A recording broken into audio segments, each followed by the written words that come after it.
Was Olive Oatman a tragic victim, a daring survivor, or something far more mysterious?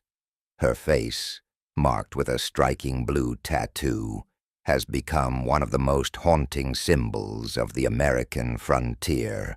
Over the years, her story has been twisted by dime novels, embellished in newspapers, and reshaped by generations eager for tales of savagery and salvation. But how much of what you've heard is actually true? In this video, we're digging deep to uncover 10 horrifying myths that have clung to Olive Oatman's name like desert dust. Stories that may shock you, anger you, or change everything you thought you knew about life and legend in the Old West. If you're fascinated by the untold truths of American frontier history, make sure to hit that subscribe button and join us for more gripping stories from the Old West, where fact is often stranger than fiction. Her captors were Apaches, although Olive Oatman would later refer to her captors as Apaches, a label broadly applied at the time to many indigenous groups of the American Southwest. This identification was likely inaccurate. During the mid-19th century, settlers and writers often used Apache as a catch-all term, blurring distinctions between various native communities. As a result, many tribes were inaccurately grouped together, often based more on geographic assumptions than cultural understanding. In reality, the group who took Olive were likely not Apaches at all, but part of a lesser-known Yavapai band. The Yavapais were a network of indigenous people with shared customs and language, divided into 4 loosely defined regional groups. Historical evidence, including the location of the incident and the group's regular interaction with the Mojave people, points most strongly to the Tolkepaya, a branch of the Yavapai who traditionally lived along the western banks of the Colorado River. The Tolkepaya were semi-nomadic and sustained themselves through a mix of hunting, gathering, and small-scale farming. They maintained seasonal camps and traveled in family-based groups, guided by long-standing patterns of trade and environmental stewardship. Their society was interconnected with other Yavapai bands through kinship ties and mutual cultural practices, though their specific territory gave them a distinct identity. Understanding the Yavapai and their way of life helps correct long-held misconceptions about Olive's experience and highlights the need for more accurate historical context when examining events on the frontier. Rather than being members of a singularly hostile or isolated group, the people who took Olive were part of a larger, complex indigenous world that settlers at the time often misunderstood or misrepresented. The rest of the Oatman family was killed in the massacre. Not all members of the Oatman family vanished that day. Olive's older brother, Lorenzo Oatman, just shy of 15 years old, was separated from his family during the tragic encounter near Gila Bend. Believed to be lost, he was left behind, gravely injured and unconscious. Remarkably, he survived and eventually regained enough strength to make his way back to the last known safe point, a small group of emigrants who had remained behind at Maricopa Wells, a critical stop along the emigrant trail in what is now southern Arizona. Maricopa Wells was more than just a watering hole. It was one of the few reliable sources of water, rest, and communication in a harsh and isolated region. The settlement had become a crossroads for both native and non-native travelers. Lorenzo's return there was not only a testament to his endurance, but also a fortunate stroke in an otherwise devastating series of events. In the months that followed, Lorenzo tirelessly searched for signs of his surviving siblings. For years, he held out hope that at least one of them might still be alive.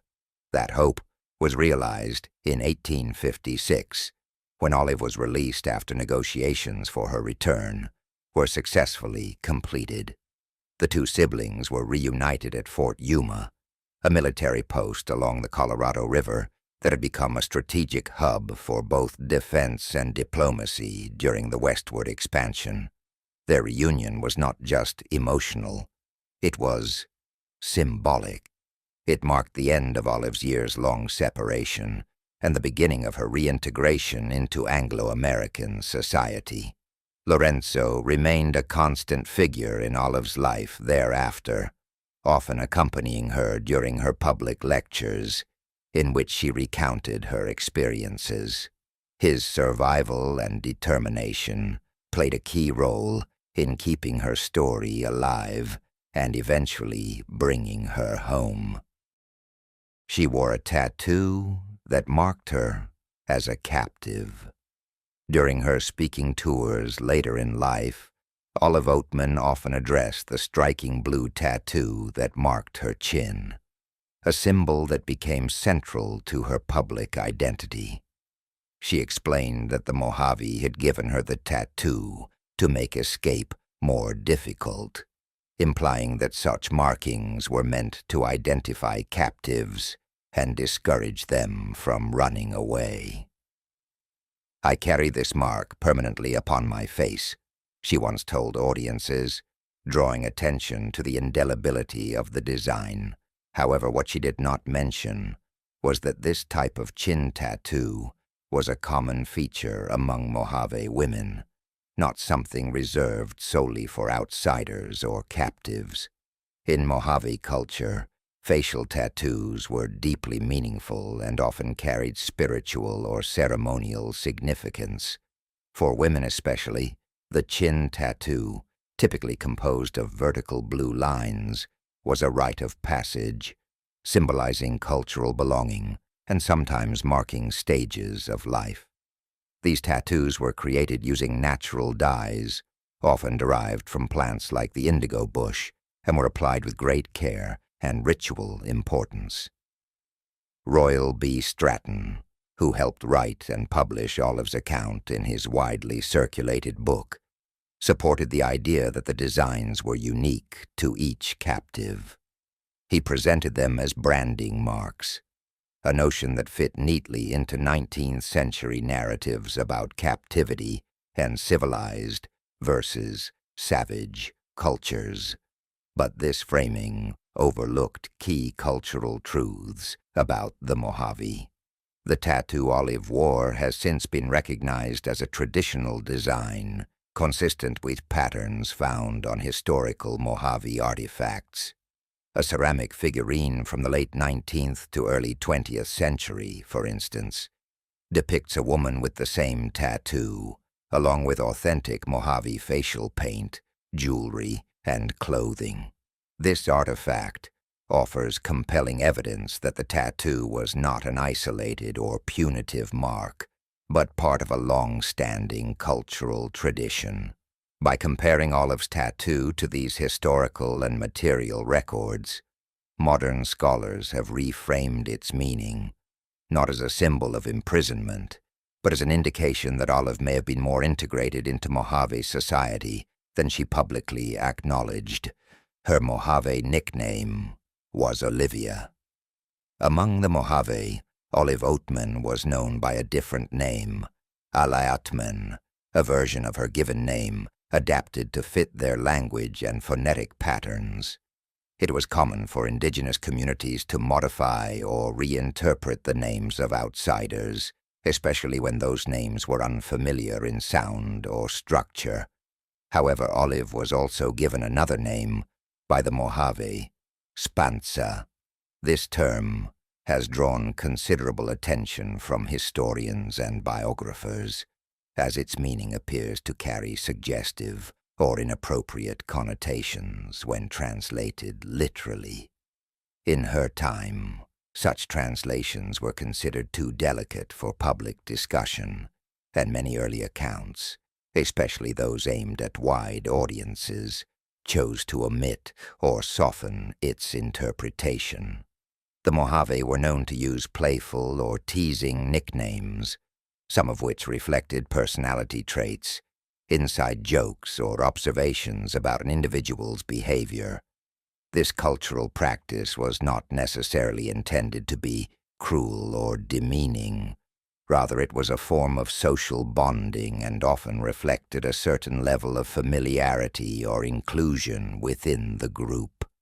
However, for outsiders unfamiliar with these customs, such names could be easily misunderstood or mischaracterized. Interestingly, when the U.S. Army arranged for Olive's return, the name Spanza appeared on the official documents, specifically the travel pass sent to the Mojave to facilitate her release. This detail indicates that the Mojave themselves used this name for her in official communication, suggesting its significance within their community. In The Captivity of the Oatman Girls, Reverend Royal B. Stratton refers to her as Olivia when quoting the travel pass. This choice was likely intentional. Given the era's social norms and his desire to maintain the book's appeal to a mainstream readership, Stratton may have chosen to avoid repeating a name with a potentially controversial meaning, especially if he'd been made aware of its implications. She was a slave to the Mojave. During their first year of captivity, Olive and her younger sister, Mary Ann, were held by the Yavapai people. Historical accounts and Olive's own recollections describe their time with the Yavapai as one of hardship and limited autonomy. Their status during this period was akin to forced servitude, as they were expected to carry out labor under the authority of the group. However, it is important to recognize that concepts like slavery in indigenous societies did not always mirror those in Western institutions. They could reflect a wide range of social roles, often bound by cultural norms rather than solely by force. This experience changed significantly when the girls were transferred to the Mojave. The Mojave did not treat them as captives in the traditional sense. Instead, they were brought into the household of a family that had intentionally secured their release from the Yavapai. This was not a casual act. It suggests a deliberate effort by the Mojave to integrate the girls into their society. Once with the Mojave, Olive and Mary Ann were given the clan name Och, which identified them with a particular family line. This act of naming had profound meaning. In Mojave culture, clan identity was central to community belonging and familial ties. Receiving a clan name was not symbolic. It marked the girls' formal inclusion in the social structure, granting them rights, protection, and a place within the broader kinship network. The Mojave referred to Olive and Mary Ann with the word Ahwe, a term often misunderstood. In their language, Ahwe translated more closely to outsider, stranger, or sometimes former enemy. Crucially, it did not mean slave, nor did it suggest permanent subjugation. This term acknowledged the girls' foreign origins while also recognizing their new position within the tribe. This distinction is key to understanding the nature of Olive's life with the Mojave. While she was not born into the culture, the treatment she and her sister received, being given food, shelter, tattoos, and names, points to a process of assimilation rather than exploitation. Though their beginnings were traumatic, Olive's time with the Mojave appears, in many ways, to have been shaped by care, stability, and inclusion. She wanted to leave the Mojave. In one of her earliest interviews after her return to white society, Olive Oatman recounted that the Mojave people had never physically restrained her or explicitly forbidden her departure. According to her account, she was told on multiple occasions that she was free to leave if she chose to do so. However, there was a significant barrier. No one from the Mojave community was willing to escort her to the nearest American settlement. Their reluctance wasn't due to hostility, but rather a deep-seated fear of consequences.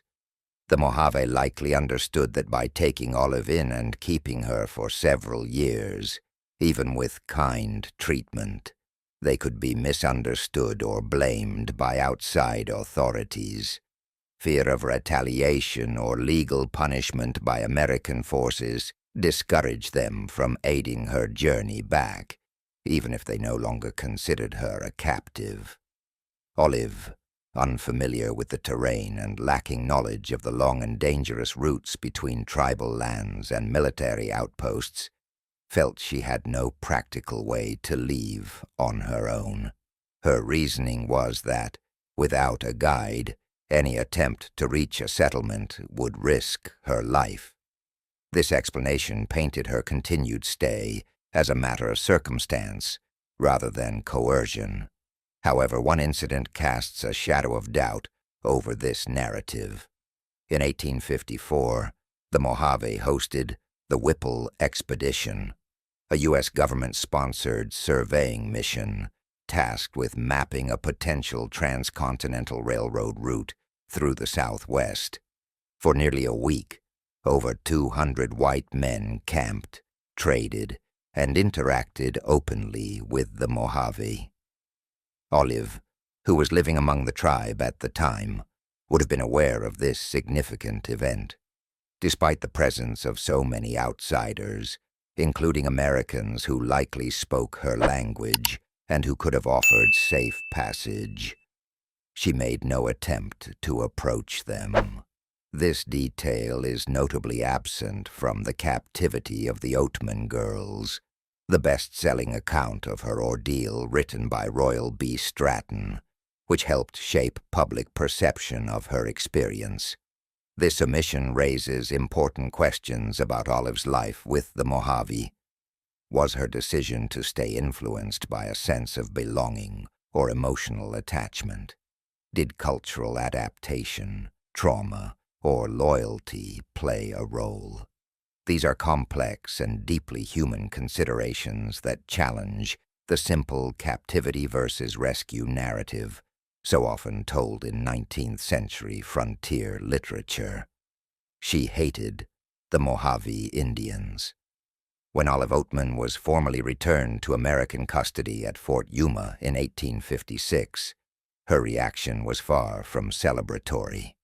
According to eyewitnesses, she wept quietly into her hands, overcome by emotion.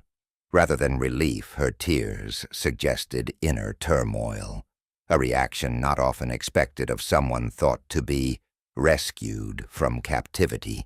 After reuniting with her brother Lorenzo, the two eventually relocated to Oregon to live near extended family. But Olive reportedly struggled to find peace in her new environment. Friends and acquaintances observed her pacing at night and shedding tears in solitude, signs of a person deeply unsettled. While she had returned to the society of her birth, her spirit appeared divided, caught between two worlds. Some who knew her at the time described her as sorrowful and emotionally restless. One even characterized her as a woman still grieving, harboring an unfulfilled desire to return to the Mojave, the people who had raised her during some of her most formative years. This connection to the Mojave endured long after her physical separation from them. In 1864, when Irataba, a respected Mojave leader and diplomat, visited the East Coast to advocate for his people and foster peaceful relations with the U.S. government, Olive made the effort to meet him. This act of reunion suggests that her bond with the Mojave remained strong, and that she held a deep respect for the people who had become her surrogate family. Despite the narrative crafted by Royal B. Stratton in his widely circulated book, The Captivity of the Oatman Girls, Olive's own words and actions tell a more complicated story. Stratton portrayed the Mojave as uncivilized and harsh, using Olive's story as a moral lesson aligned with the era's frontier biases. Yet within the same book, often unintentionally, there are glimpses of Olive's genuine affection for the Mojave way of life, their generosity, and their culture. This emotional duality is also evident in the interviews Olive gave shortly after her return.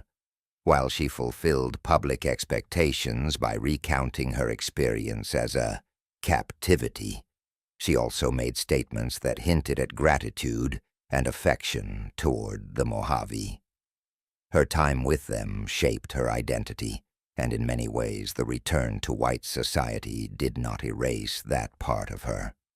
Olive's post-rescue life suggests that her journey was not a simple tale of loss and redemption, but a profound cross-cultural experience that left her permanently changed, emotionally, psychologically, and spiritually. She lived happily after her ransom. In the years following her return to American society, Olive Oatman eventually married John Brant Fairchild, a successful cattleman who later built a prosperous career in banking. Together they made their home in Sherman, Texas, where they adopted a daughter and settled into a life of relative comfort and social respectability. To outward observers, Olive appeared to have found stability and a measure of peace. She was regarded as a refined and charitable member of her community, often participating in church life and civic events. Yet beneath that poised exterior, Olive continued to carry the emotional weight of her past. As she entered her 40s, Olive began to experience a troubling decline in her physical and mental health. She was often afflicted by severe headaches that left her bedridden for days, and she struggled with episodes of deep melancholy. These symptoms, while not fully understood at the time, resemble what modern clinicians would recognize as signs of post-traumatic stress or chronic psychological strain. In 1881, Olive sought relief by traveling to a renowned medical retreat in Ontario, Canada. Known for offering rest cures and hydrotherapy, such spas were popular among 19th-century patients suffering from nervous disorders. Olive remained there for nearly 3 months, largely confined to her bed, in an effort to regain her health and emotional balance. Historical context helps us better understand the challenges she faced. During her youth, Olive had endured the trauma of family loss, cultural displacement, and intense public scrutiny. After her return, she became a symbol, celebrated by some and misunderstood by many, while her inner life remained largely private. The demands placed on her to conform to the expectations of white Victorian womanhood likely compounded her emotional burden. For much of her adult life, Olive may have silently wrestled with the after-effects of her early experiences. Though she rarely spoke of them in public later on, the emotional imprint remained, reflected in her health struggles and quiet yearning for peace.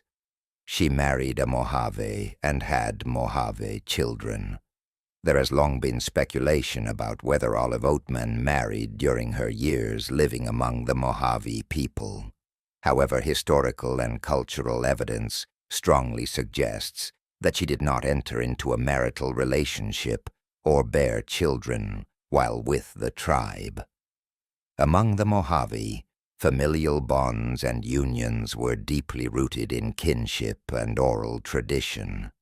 Any such relationship involving Olive, especially one that resulted in children, would likely have become a distinct and well-remembered part of tribal history. According to Llewellyn Barrickman, a respected member of the Mojave community who served informally as the tribe's historian, no such account exists. He stated clearly that had Olive married within the tribe or raised children, it would be known widely and remembered. Barrickman also pointed out a practical reality. If Olive had children during her time with the Mojave, those offspring would almost certainly have had identifiable mixed ancestry. Such individuals would have stood out physically and genealogically, and could likely have been traced to her through tribal records or family knowledge passed down over generations. After returning to American society, Olive married, but did not have biological children of her own. She and her husband adopted a daughter, and while Olive rarely discussed her private life publicly, her childlessness has led some historians to consider whether her ability to bear children might have been affected, possibly due to the physical or emotional toll of earlier life experiences. Though no definitive medical conclusion can be drawn, it remains an open question. Adding further weight to the argument is the testimony of Muskmelon, a Mojave elder who knew Olive personally during her years with the tribe. Decades later, when interviewed by renowned anthropologist A.L. Kroeber, Muskmelon offered detailed recollections of Olive's time in the community, but made no mention of a marriage or children. His silence on this matter is notable, especially considering the Mojave's strong oral tradition and the importance placed on familial lineage. Taken together, these sources offer a consistent picture. While Olive was undoubtedly integrated into Mojave society and treated with care, there is no reliable evidence that she married or raised children during that period. Her story remains complex and nuanced, shaped by both the culture she briefly joined and the one to which she ultimately returned. She died in an insane asylum. Olive Oatman passed away in 1903 due to heart failure. Contrary to persistent rumors that circulated both during her lifetime and long after her death, she was never institutionalized in a mental asylum. These unfounded claims appear to have stemmed more from public fascination and the dramatic narrative surrounding her early life than from any documented facts. In reality, Olive spent her later years quietly in Texas, where she had built a life of relative stability with her husband and adopted daughter. Her health declined with age, and she experienced periods of emotional difficulty, which today might be understood through the lens of psychological stress or trauma. However, no reliable evidence supports the notion that she was ever removed from her home or confined for mental health treatment. Ironically, it was Royal B. Stratton, the very man who catapulted Olive to national fame through his best-selling book, The Captivity of the Oatman Girls, who was eventually committed to an asylum. Stratton, a Methodist minister turned author, had exploited Olive's story for profit and used it to enhance his own public standing. His later years were marked by personal and emotional decline, and he died in a state-run institution in 1875. The reversal of their fates is a striking one. Olive, so often portrayed as a tragic or broken figure by popular accounts, lived out her life with grace and dignity, despite the emotional scars of her youth. Meanwhile, Stratton, who crafted a sensationalized version of her story for public consumption, ended his life in obscurity, far removed from the fame he once enjoyed. Her life was not a spectacle. It was a testament to survival identity, and the blurred lines between cultures on the American frontier. If you found this exploration eye-opening, make sure to subscribe to our channel for more stories that challenge what you think you know about the American Old West. Because history isn't just what happened, it's also the stories we choose to tell. Don't miss the next one.